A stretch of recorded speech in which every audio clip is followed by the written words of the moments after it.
Seven screen studios தயாரிப்பில் விக்ரம் பிரபு நடிப்பில் சிறை திரையரங்குகளில் வெற்றி நடை போடுகிறது. No compromise. உங்க சைடுலயும் எங்க சைடுலயும். It's a GT promise. GT Holidays, South India's #1 travel brand. குறைந்த விலை நிறைந்த தரம் தங்கள் தேவைகள் அனைத்தும் ஒரே இடத்தில். ஜெயச்சந்திரன். டெல்லியிலிருந்து ஜனநாயகனை பார்க்க வேண்டுமென்றால் வேண்டுமென்றே திராவிட முன்னேற்ற கழகத்தினுடைய சட்ட சிக்கலில் விஜய் மாட்டிக்கொண்டு தவிக்கிறார். ஜனநாயகன் ஒரு பக்கம், பராசக்தி ஒரு பக்கம், இரண்டு சித்தாந்தங்களுடைய கருத்து வேறுபாடுகள். திமுகவை ஒழிக்க வேண்டும் என்று ஜனநாயகனும், பராசக்தி என்றால் விஜய் ஒழிக்க வேண்டும் என்ற ஒரு பிம்பத்தை உருவாக்கியது திராவிட முன்னேற்ற கழகம். காரணம் அது சினிமா இண்டஸ்ட்ரியில் இருக்கிறதுனால. சென்சார் போர்டு மறு தணிக்கைக்கு உத்தரவிடுது அப்படின்னா அதன் பின்னாடி இருந்து இயக்கிறதே பாஜக தான். சென்சார் போர்டு கிளியர் பண்ணதுக்கு அழுத்தம் கொடுத்தது கதை வச்சனம் தான் பேசும். அமித்ஷா பேச மாட்டார், மத்திய அரசாங்கம் பேசாது. என்ன பாஜக என்ன சம்பந்தம் இருக்குங்க? சென்சார் போர்டு அவங்களுடைய கட்டுப்பாட்டுல தானே சார் இருக்கு. ஒரு சாஃப்ட் டோன்லயே அப்ரோச் பண்றாரு பாஜகவை. ஒருவேளை இந்த கூட்டணிக்கு கூட அவர் போறதுக்கான வாய்ப்பு இருக்கு. அது திமுகவில் பரப்பப்படுவது. காரணம் திமுக பயந்து இருக்குங்க. இப்போ காங்கிரஸ் விட்டு போயிடுவாங்களோன்ற பயம். அவங்க திமுக ஏன் தாவேக்காவை சொல்றாங்க, காங்கிரஸ் தாவேக்கா பக்கம் போக கூடாது என்பதைத்தான் திமுக விரும்புகிறது. தமிழ்நாடு காங்கிரஸ் கமிட்டியினுடைய அபிஷியல் ட்விட்டர்ல ஏன் விஜய் சப்போர்ட் பண்றாங்க சொல்லுங்க. விஜய் தனிமையாக்கப்பட்டதனுடைய காரணம் திமுக செய்த சதி. அது ஏடிஎம்கே கூட்டணி விஜய் கூட்டணியை விட ஓவர் டேக் செய்து விட்டது, முந்திக் கொண்டு விட்டது. விஜய்க்கு கூட்டணி இல்லாமல் தவிக்கிறார். திமுகவும் அதிமுகவும் பாஜகவும் சேர்ந்து கொண்ட சதி என்று கூட சொல்லலாம். சார் வணக்கம். நமஸ்காரம். சார், இப்போ இந்த ஜனநாயகன் பத்தி தான் இன்னைக்கு பெரிய அளவுல பேச்சா இருந்தது. ஏன்னா அந்த படத்தை அப்படியே தணிக்கை செய்து விட்டிருந்தால் கூட அவங்க ரசிகர்கள் மத்தியில் ஒரு பேச்சு இருக்கும், பேசப்படும் அப்படின்ற அளவில் இருந்திருக்கும். ஆனால் இன்னைக்கு ஒரு அழுத்தம் கொடுக்குறாங்க. அதனால இது அரசியல் நோக்கமும் இதுக்கு கற்பிக்கப்படுறதுனால ஒரு பெரிய எதிர்பார்ப்புக்குள்ளாகி இருக்கு அப்படின்னு எல்லாம் சொல்றாங்க. முதல்ல இதில் நடந்திருக்கக்கூடிய விஷயங்களை நீங்க எப்படி பாக்குறீங்க சார்? டெல்லியிலிருந்து ஜனநாயகனை பார்க்க வேண்டுமென்றால் வேண்டுமென்றே திராவிட முன்னேற்ற கழகத்தினுடைய சட்ட சிக்கலில் விஜய் மாட்டிக்கொண்டு தவிக்கிறார் என்று தான் வர்ணனை வருகிறது. சரவணன், என்ன கேட்டீங்கன்னா, கரூர் விஷயமாகட்டும், ஜனநாயகன் விஷயமாகட்டும், விஜய் அவர்கள் தன்னுடைய நிலைப்பாட்டை அவர் மிக மிக துல்லியமாக, மிக அழகாக, எந்த காமெண்ட் அடிக்காத விஷயத்தை நன்றாக புரிந்து கொண்டு அமைதி காத்தாரே, அதுவே ஒரு மாபெரும் திருப்பம் என்று தான் நான் நினைக்கிறேன். காரணம், கரூர் விஷயத்திற்கு பிறகு சுப்ரீம் கோர்ட் மட்டும் வெயிட் பண்ணாரு, ஜனநாயகத்துக்கு ஹைகோர்ட் மட்டும் வெயிட் பண்ணாரு. ஆனா ரியாக்ட் பண்ணாரு. 500 கோடி செலவிச்சிருந்தாலும் சரி, 1000 கோடி செலவிச்சிருந்தாலும் சரி, நீதி அரசரை மதித்தார். ஒன்று. இரண்டாவது, கதை வச்சனத்தில் இருக்கக்கூடிய சில குளறுபடிகளை எடுக்கவே தான் அந்த சென்சார் போர்டில் இருக்கக்கூடிய மெம்பர்ஸ் சொல்லியிருக்காங்க. அதை அவர் வணங்கினார். விஜய் பராசக்தி 15 கட்டிங், விஜய் கிட்ட ஜனநாயகன்ல 6 கட்டிங். ஆக மொத்தம் எதுல கருத்து வேறுபாடுகள் இருந்தது என்று தாங்கள் புரிந்து கொள்ளலாம். ஜனநாயகனுக்கு எதிர்த்து வேண்டும் என்று தாங்கள் இந்தி எஜுகேஷனை மையப்படுத்தி காங்கிரசிற்கு எதிராக ஒரு சூழ்நிலை உருவாக்க வேண்டும் என்று காங்கிரஸை கட்சியிலிருந்து, கூட்டணியிலிருந்து தள்ளிவிட வேண்டும் என்று தான் திமுக நினைத்தது. ஆனால் ஜனநாயகன் படத்தில் கண்டிப்பாக இந்து, முஸ்லிம், கிறிஸ்தவர்களுடைய நல்லிணக்கத்தை பற்றி ஒரு கேடு விளைப்பதாக இருப்பதாக தான் சென்சார் போர்டு நினைத்தார்கள் என்றும் ஒரு பேச்சு இருக்கிறது. இதையெல்லாம் வைத்து பார்த்தால் கண்டிப்பாக ஜனநாயகன் ஒரு பக்கம், பராசக்தி ஒரு பக்கம், இரண்டு சித்தாந்தங்களுடைய கருத்து வேறுபாடுகள். திமுகவை ஒழிக்க வேண்டும் என்று ஜனநாயகனும், பராசக்தி என்றால் விஜய் ஒழிக்க வேண்டும் என்ற ஒரு பிம்பத்தை உருவாக்கியது திராவிட முன்னேற்ற கழகம். காரணம் அது சினிமா இண்டஸ்ட்ரியில் இருக்கிறதுனால. இதுல வேற எந்த கட்சியும் வரல பாருங்க. நடுவுல இந்த சினிமா டயலாக் எல்லாம் வெளில வர மட்டும் அதிமுக தனியா இருந்தது, காங்கிரஸ் சரியா இருந்தது, எந்த கட்சியும் ஒன்றும் காமெண்ட் பண்ணல.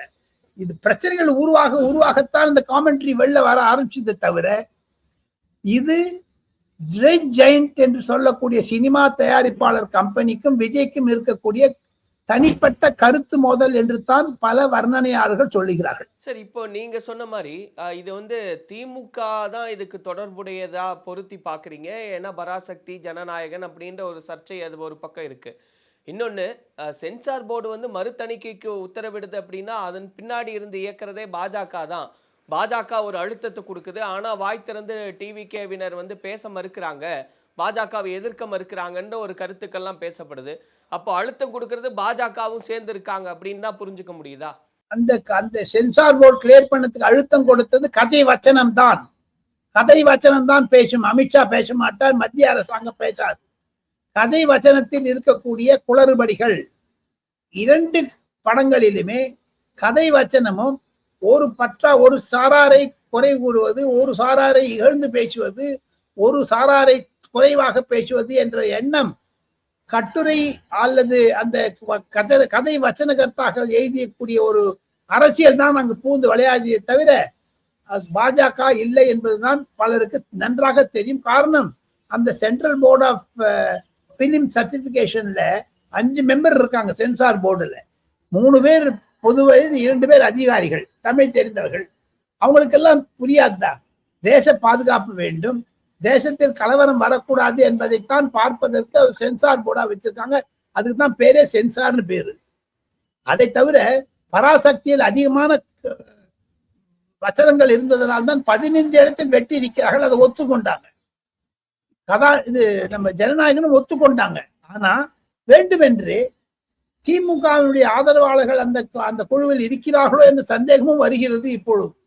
ஏனென்றால் இது ரெட் ஜெயண்டிற்கும் உதயநிதிக்கும் விஜய்க்கும் இருக்கக்கூடிய தனிப்பட்ட கருத்து வேறுபாடுகளை தானே தவிர 500 கோடி 1000 கோடி செலவழித்தாலும் விஜயின் ஆதரவாளர்கள் கண்டிப்பாக இது ரெட் ஜெயண்ட் மேலதான் கோவப்படுவார்கள் என்பதுதான் என்னுடைய நிதர்சனம். பாஜக இதுக்கு என்ன, பாஜகவுக்கு இதுக்கு என்ன சம்பந்தம் இருக்குங்க? ஒண்ணுமே இல்லைங்களே. சென்சார் போர்டு அவங்களுடைய கட்டுப்பாட்டுல தானே சார் இருக்கு. ஏற்கனவே இல்ல. அவங்க என்ன சொல்றாங்கன்னா சென்சார் போர்டு அதைதான் கேக்குறாங்க. விஜய் ஒரு ட்வீட் போட்டிருக்க வேண்டாமா? இல்ல விஜய்க்குடைய பேச்சாளர்கள் தொலைக்காட்சி சொல்லியிருக்க வேண்டாமா? இது வரைக்கும் ஏன் கசிய விடவில்லை? ஏன் விஜய் நிதானம் காண்பித்தார்? கரூரிலும் சரி, ஜெயநாயகம் சரி.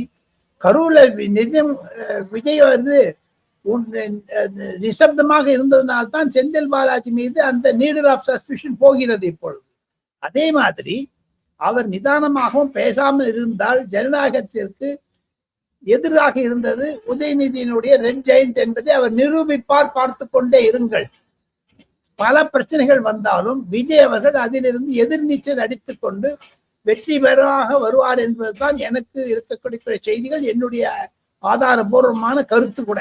நாளைக்கு ரிலீஸ் பண்ணிட்டாங்கன்னா அவர் 10 தேதி கழிச்சு 5 நாள் கழிச்சு ரிலீஸ் பண்ணிக்கிறாரு. என்ன அவர்கிட்ட என்ன இருக்குது? ஒண்ணுமே இல்லையே. இல்ல இப்போ வந்து எந்த விதத்திலையும் பாஜக வந்து அதை அப்போஸ் பண்ணல அப்படின்னு நீங்க சொல்றீங்க. ஒரு பக்கம் ஒரு சாஃப்ட் டோன்லயே அப்ரோச் பண்றாரு பாஜகவை. ஒருவேளை இந்த கூட்டணிக்கு கூட வந்து அவர் போறதுக்கான வாய்ப்பு இருக்கும், அதுக்கான விஷயங்கள் தான் நடக்குது அப்படின்னு பல விஷயங்கள் ஒரு ஆர்வம்லாம் சொல்லப்படுது இல்லையா? அது திமுகவில் பரப்பப்படுவது. காரணம், திமுக பயந்து இருக்குங்க. இப்போ காங்கிரஸ் விட்டு போயிடுவாங்களோன்ற பயம்.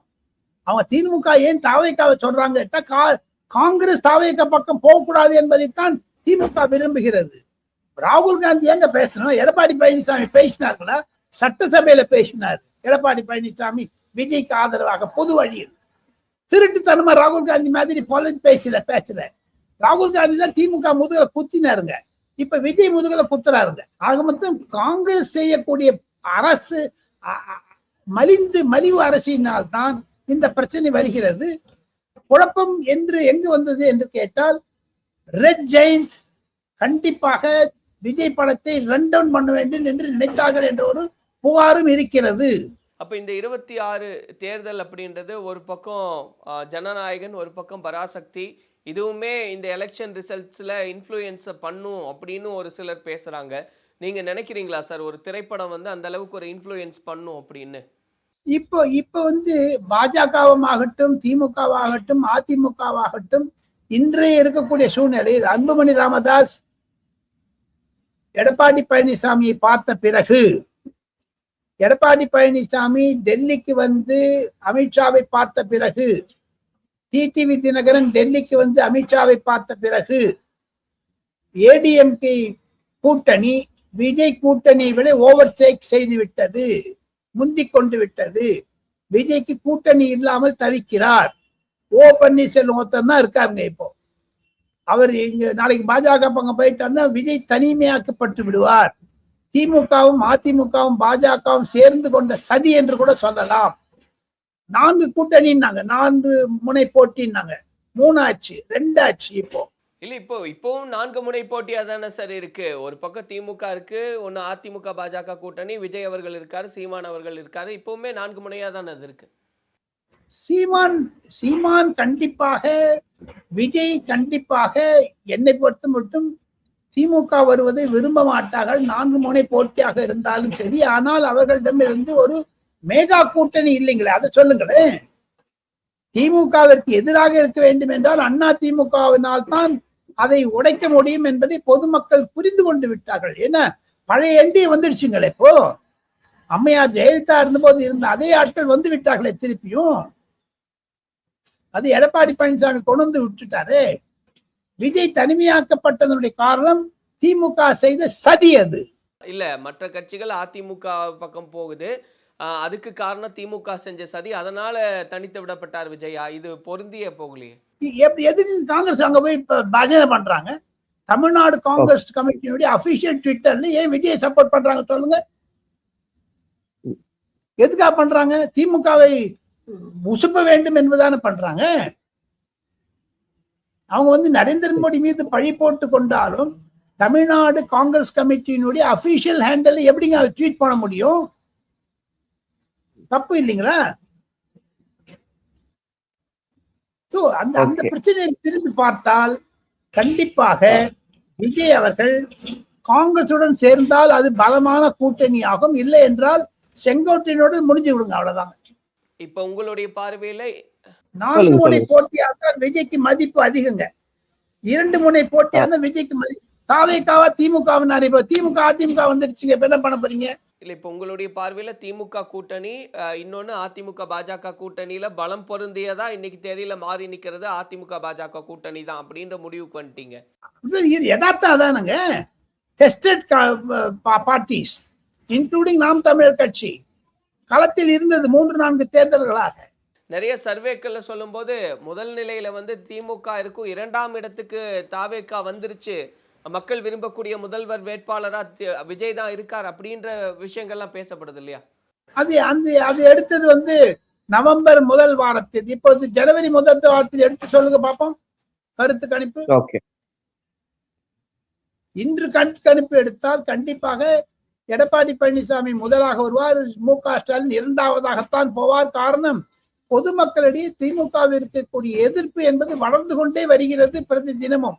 அந்த அழுத்தத்தின் காரணமாகத்தான் அதிமுக கூட்டணி வலுப்பெறுகிறது என்பதுதான் டெல்லியில் இருக்கக்கூடிய தமிழ்நாடு அப்சர்வர்ஸுடைய கமெண்ட்டுங்க. நிறைவா ஒரே ஒரு கேள்வி சார். இப்போ ஜனநாயகன் இந்த மாதிரியான விஷயங்களை கடந்து இப்ப வெளியாகும் போது ஒரு எப்பேற்பட்ட ஒரு அதிர்வுகளை ஏற்படுத்தும், இல்ல அதிர்வுகளை ஏற்படுத்தாதா? அதுல உங்க பார்வையை சொல்லி இதை நிறைவு செய்யணும். கண்டிப்பாக விஜயினுடைய படம் வரவேற்கக்கூடிய படம். விஜயினுடைய அரசியல் தான் ஒரு தடுமாறுகிறதே தவிர அவர் படத்தில் நடிப்பது அவர் சூப்பர் ஸ்டார், நோ டவுட். அவருடைய 500 கோடி போட்டாங்கன்னா 1000 கோடி எடுத்துருவாங்க, நோ ப்ராப்ளம். பட் இருந்தாலும் விஜய் அவர்களுடைய அரசியல் அணுகுமுறையில் நான் தான் முதலமைச்சர் என்று அறிவிப்பது தவறு. எடுத்த உடனே சீஃப் மினிஸ்டர்னா அது எப்படிங்க முடியும்? அதுக்கு ஒரு படிப்படியா வரணும் இல்லைங்களா? எத்தனையோ கட்சி இருக்குதுங்க தமிழ்நாட்டுல. உங்களுடைய வாக்காளர்கள் பேஸ் என்று சொன்னால் அதை உணர்ந்து கொண்டு இருக்க வேண்டும். நீங்க வந்து அதிமுகவோடயோ இல்ல பாஜகவோடய இல்ல திமுகவோடய போயிட்டு ஒரு 80 சீட்டு 90 சீட்டு கையில பிடிச்சிருந்தீங்கன்னா 2031 உங்களுக்கு இருக்குங்க. நான் வந்து 1967 இருந்து தமிழ்நாடு அரசியலை பார்ப்பதனால் சொல்லுகிறேன், படிப்படியாக வளர்ந்து வந்துடுறது. தமிழக அரசியல் என்பது கூட்டணி தத்துவத்துடன் தான் இருந்தது. அதிமுக என்று ஒரே ஒரு கட்சி தான் பெரும்பான்மையான கட்சி நடந்தது. மீதியில் டிஎம்கே எப்பவுமே 90 கிராஸ் பண்ணது கிடையாதுங்க. நீங்க அந்த அட்டவணை எடுத்து பாருங்க. அந்த விஷயத்தில் பார்த்தால் விஜய் கண்டிப்பாக ஒரு மாற்றத்தை கொண்டு வருவதற்கான முயற்சி செய்வார். அவருக்கு he needs training. அட்லீஸ்ட் ஒரு 5 years. 2031 விஜய் தான் முதலமைச்சர் என்று அவர் நினைத்து கொண்டாரினால் தமிழகத்தில் ஒரு மாற்றத்தை ஏற்படுத்த முடியும் என்பதுதான் என்னுடைய கருத்து. அப்ப இந்த 26 தேர்தல் முடிவுகள் விஜய்க்கு எப்படியான ஒரு விஷயமா இருக்குன்றதோட சொல்லலாம். அவர் வந்து ஒரு ஒரு ஓட்டு கட் பண்ணுவாருங்க, நிச்சயம் கட் பண்ணுவாருங்க. இப்போ ஏடிஎம்கே அலையன்ஸ் ஃபேர்ம் அப் ஆற மட்டும் இருந்த நிலைமை வேறு, இன்று இருக்கக்கூடிய நிலைமை வேறாக மாறிவிட்டது என்பதுதான் என்னுடைய கருத்து. விஜய் ஒரு த்ரெட் டு டிஎம்கே ஆகத்தான் இருப்பார். அவர் விஜய் எடப்பாடியோட சேர்ந்து கொண்டால் 2031 அவர்தான் ஆளுபவர். இல்லை என்றால் 2026 அவர் தோல்வி கண்டால் அதிமுக பதவிக்கு வந்தாலும் சரி, திமுக பதவிக்கு வந்தாலும் சரி, விஜய் என்பவரை கிரஷ் பண்றதுக்கு தான், நெசுக்குவதற்கு தான் இரண்டு திராவிட கழகங்களும் முயற்சி செய்யும். பொறுத்திருந்து பார்க்கலாம் சார். நிறைய கருத்துக்களை முன் வச்சிருக்கீங்க. எப்படி இருக்குன்னு பார்த்து நம்ம நிறைய விஷயங்களை பேசலாம். நன்றி சார். 7 ஸ்கிரீன் ஸ்டுடியோஸ் தயாரிப்பில் விக்ரம் பிரபு நடிப்பில் சிறை திரையரங்குகளில் வெற்றி நடை போடுகிறது. ஆஹா, நோ காம்ப்ரமைஸ்.